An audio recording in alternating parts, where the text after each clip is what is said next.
Welcome back, everyone. This is the Oracle Decodes The Hermit, the Wheel of Fortune, and Justice cards from the Tarot deck. In this piece, we're going to continue decoding the Tarot deck in a way that very likely even your most experienced Tarot card reader doesn't even know yet. More mind-blowing information to come here. So we're picking up where we left off in our last decoding of the major arcana of the Tarot cards, where we were looking at the Chariot and the Courage cards. So we left off at the number 7 and the number 8 cards. So going in order next, let's pick it up and look at what's next in order, the number 9 card, the Hermit. So we're queuing up a Stellarium screenshot once again, and this time we're looking at a view of what's going on in that very special area of the sky that we've discovered and have been calling the real oracle or the real all-seeing eye. We're choosing to look up at it during the end of autumn or the fall season in the Northern Hemisphere. Now remember when we left off when we were looking at the number 7 and the number 8 cards, the Chariot and the Courage cards, we learned that they were telling us to look around what we commonly call the 9/11 time of year, into what we commonly call the fall equinox time of year. So we're talking about the end of the summer season going into fall. The Hermit, or the number 9 card, tells us to follow his light forward in time, as you'll see, and it's why the Hermit card is the next in sequence in the Tarot deck. The Hermit tells us clearly to go ahead to the end of the fall season, walking into the winter season, or the season of death, which is one of the reasons that you see the Hermit is depicted on the card as an old man in gray robes. This encodes for the ending or the aging, the soon-to-be dying into the next year. That's the time of year that we're looking at. And the snow that the Hermit is walking on, you can see in the card, is another obvious reference to that season of death that the Hermit is walking into again, the end of fall going into the winter season. This is corresponding to the sky story that we've got queued up. So we choose what we commonly call the 11th of November to decode because from our previous decodings, remember the daylight savings time mark in the fall has also already occurred here.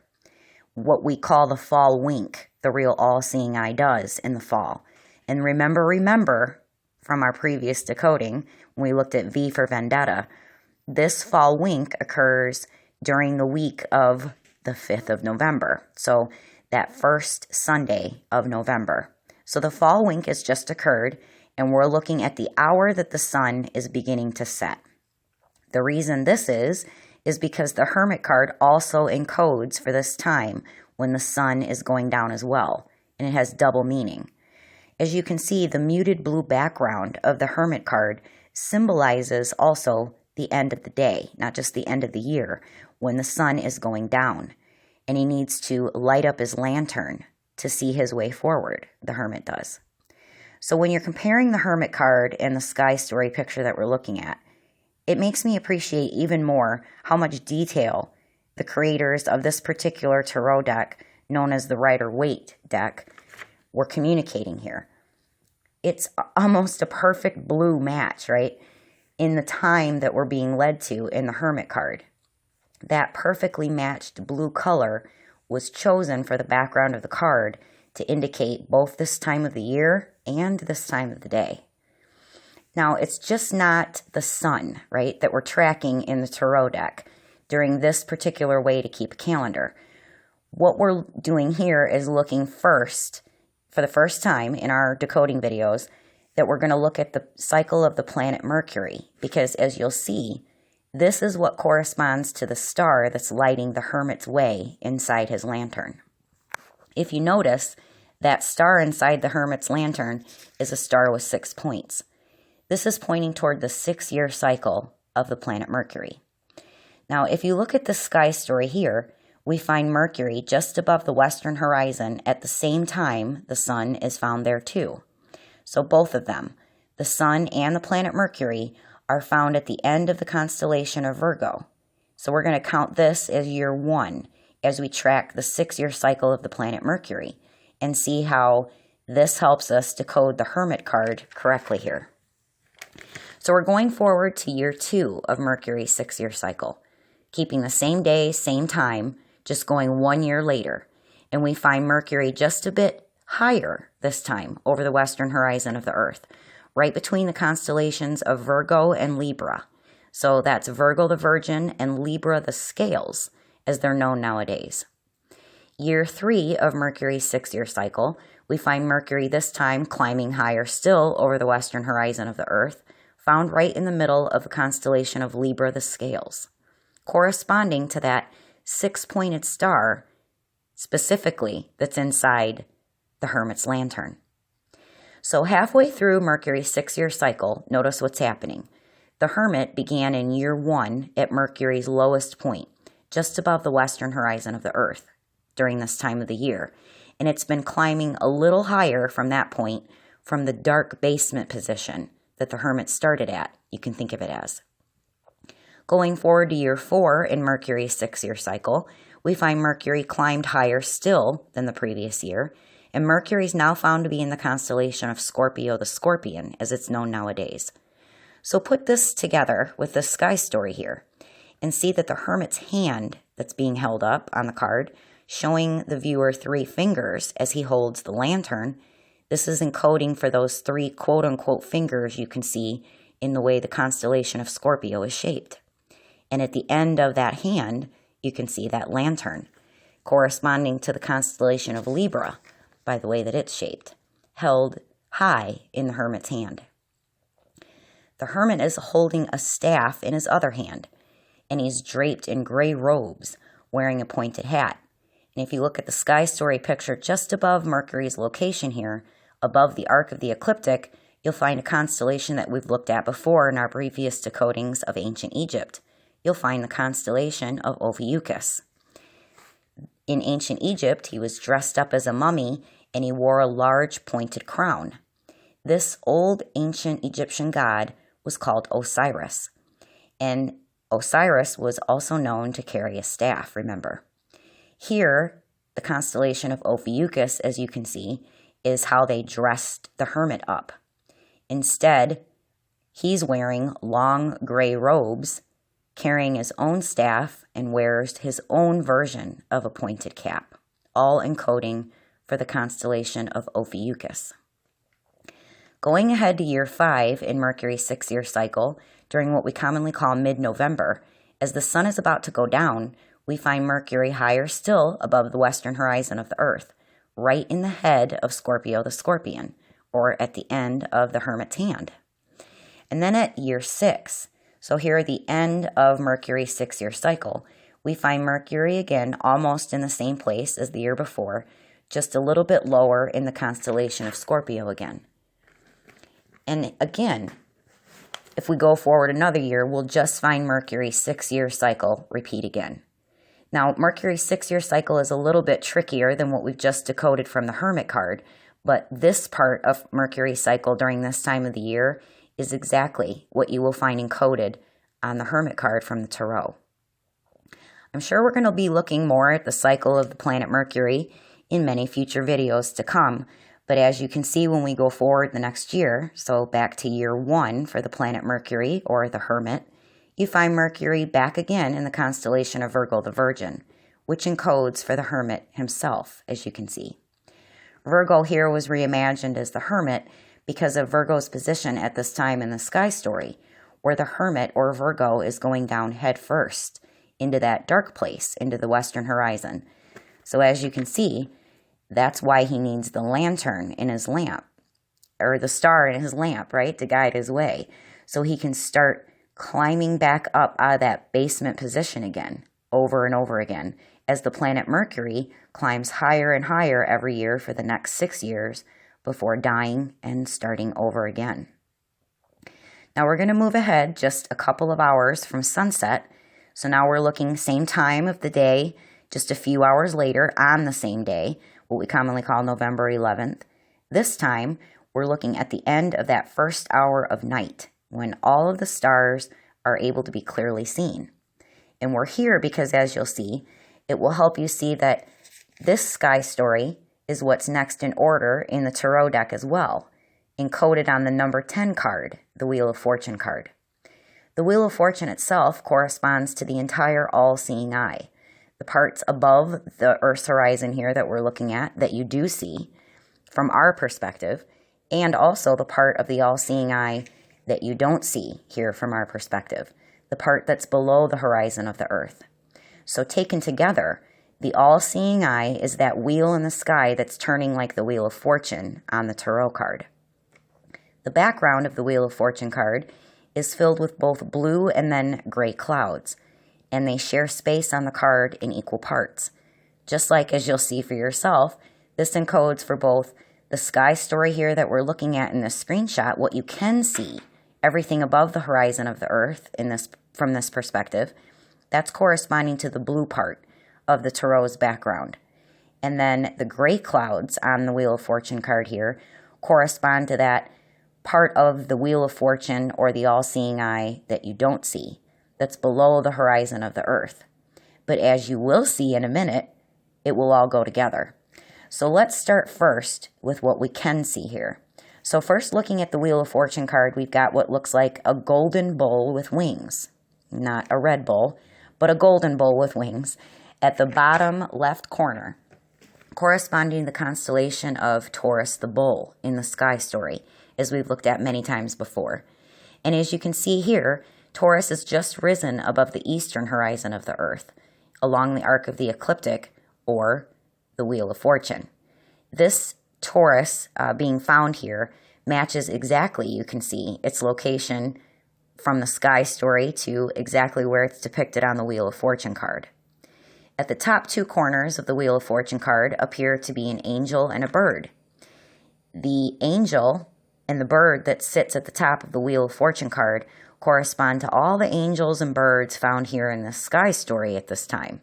So first we've got Aquarius right at that special cross of the north-south meridian line in the arc of the ecliptic, which we've seen many times before, has looked to many stories and storytellers in the past like an angel. The trail of stars coming from Aquarius's back, perhaps reimagined as wings. But remember, we've also got Pisces there as well. So this in combination with Aquarius may also be that angel's wings. Then look up at the arc of the ecliptic and look above it. Or you can think of it, of what's shown on the tarot card, look what we find above the Wheel of Fortune.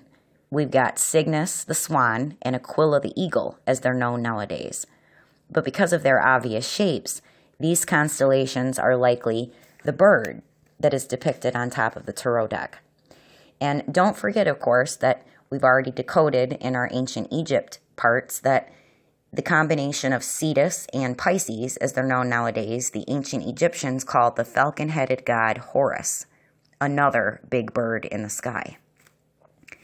So here on the Wheel of Fortune card, as you can see, the sky story above the horizon of the earth from our perspective is what we've already decoded. Now for the other half of the Wheel of Fortune card to decode, we have to take a look down into the underworld from our perspective, a look below the horizon of the earth. But before we go, we can decode at least half of this Sphinx creature you see on the card, the blue Sphinx that we see sitting on the Wheel of Fortune card. For this one, remember when we decoded the Great Sphinx and solved the riddle of the Sphinx correctly for the first time in our previous decoding, we learned that one part of the Sphinx corresponds to what the ancient Egyptians called that falcon-headed god Horus, which we learned, like I said, was the combination of the constellations of Cetus and Pisces, as they're known nowadays. So as you can see, that combination of constellations is there, and it's this part of the Sphinx that's also here in the sky story, and half of that, right, is what the Wheel of Fortune is encoding here. To find the lion part of the Sphinx, we've got to head down into the below the horizon view, so down into the underworld, where we find the constellation of Leo the lion right at the special cross of the north-south meridian line in the arc of the ecliptic. So there's the other half of the Sphinx on the top or the bottom, depending on how you look at it, of the Wheel of Fortune. Now notice that it's also a golden lion with wings that's found at the bottom right corner too of the Wheel of Fortune card, corresponding also to Leo the lion's position at this time. That red creature, what appears to be a wolf man that's stuck to the Wheel of Fortune on the Wheel of Fortune card from the tarot, well, some say that this creature is perhaps a demon or the devil. This corresponds, in this case, to the constellation of Virgo the Virgin, because, as you can see, of Virgo's location at this time. You can see it looks like Virgo is stuck to the Wheel of Fortune in the underworld where the wheel is spinning.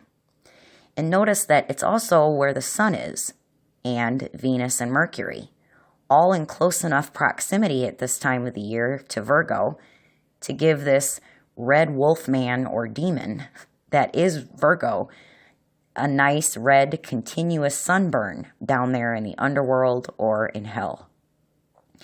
Now that just leaves the snake found on the Wheel of Fortune next to that red creature. That snake corresponds to the constellation of Hydra, that long serpent in the sky that you can see here right in the same location. And all of this specific sky story you can see is all encoded right here on the Wheel of Fortune card. That brings us to our next card in order of the tarot deck, the number 11 card, Justice. So our sky story is queued up again for the same time of the year, exact same time of the day that we started with when we were looking at the Hermit card. We're looking at sunset again. But instead of looking at the planet Mercury cycle, we're going to now look again, as we have before in many of our previous decodings at this point, we're going to look at the Justice card to decode it and use the 8-year cycle of the planet Venus during this time of the year to do it. So we're going to start with that sunny yellow background of the card that we're looking at here, Justice. That sunny yellow background we've seen before in our other decodings on other tarot cards, corresponding to the sunlight, that bright yellow sun that you can find during the daytime hours. But here you can see most of that sunny yellow background is covered by this heavy dark red drape strung between two pillars. This corresponds to the sky story that we're looking at, where during this time of the year, you'll find the sun going lower and lower toward the horizon of the earth until, as we know, it reaches its lowest zenith on the winter solstice, which is why that yellow sunny background is mostly blocked, at least in one part, by the heavy drape on the Justice card. But it's also letting us know not just about the golden glow of the sun, but also of the light of the planet Venus that shines in the same area of the sky during this time of the year too. A light that's not as bright as the sunshine, so it's represented in the color red. We're looking here at year 1 of Venus's 8-year cycle during the same time of the year. Remember, again, we're just past that fall wink, or the mark of the fall daylight savings time part of the year in the northern hemisphere. We're at the end of the fall season, heading soon into the winter season. So we're going to track Venus's 8-year cycle here and fully decode the rest of the Justice card. So year 1, here we are, we find Venus in the constellation of Virgo. Again, Virgo the Virgin. And it's Virgo that we see here corresponds to the young king that's seated on the throne there. We move ahead to year 2 of Venus's 8-year cycle and find Venus once again in the constellation of Virgo. We go forward to year 3 of Venus's 8-year cycle and find Venus right in the constellation of Libra, the Scales, the same constellation that the sun is found in during this same time of the year. And as you can see, because both Venus and the sun's location is matched, it's why the young king on the throne of the Justice card is holding those scales. Now, what could be interpreted to be a sword, he's holding in his other hand. You can see the left side of Libra, that line that sticks out from Libra the Scales in the sky story, is encoding the sword that is being held in the king's hand on the Justice card. At year 4 of Venus's 8-year cycle during this time of the year, we're going, again, fall into winter, remember. We find Venus in the underworld at the head of Virgo the Virgin. Going ahead to year 5, Venus's 8-year cycle here, we find Venus in the constellation of Sagittarius. This is the highest point along the arc of the ecliptic that you'll find Venus on her cycle this time of the year at sunset. So as you can see, it's bouncing back and forth between those gray pillars you can see behind this king on the Justice card. Year 6 of Venus's 8-year cycle, we find Venus now between Libra and Virgo. Again, still matching what's being encoded on the Justice card. Year 7 of Venus's 8-year cycle, we find Venus back in the underworld in the constellation of Virgo again. And this is why the dark red drape hung between those two pillars. It's corresponding to the years in the cycle of Venus, specifically when Venus is already below the Earth's horizon, as you can see here like in this screenshot, while the sun is still above the horizon. Now, this separation or veiling from one another, the planet Venus and the sun during this time of the year, is also what that heavy red drape on the Justice card is representing. We now come to year 8, the end of Venus's 8-year cycle before it will begin again, and we find Venus right above the constellation of Scorpio, the Scorpion again, looking again like a hand. And we just encoded that was the Hermit's hand, as he held Mercury in the number 9 card. But as we see again, a raised hand on the Justice card is what's holding that sword instead of a lantern. And this corresponds to Venus's higher position along the arc of the ecliptic in the sky story. Higher both than the Sun and Mercury this time of the year, as you can see. And now you know the correct way to decode these 3 tarot cards in a way that up until now, very few, perhaps outside other than some secret groups like we call the Liar Liar Pants on Fire Secret Drama Society cult members, likely even know. But we're changing all of that video by video because now you know. And with that, we'll end this one here with our appreciation of the time that you spent with us here, and we'll pick things back up in our next decoding. But until then, be well.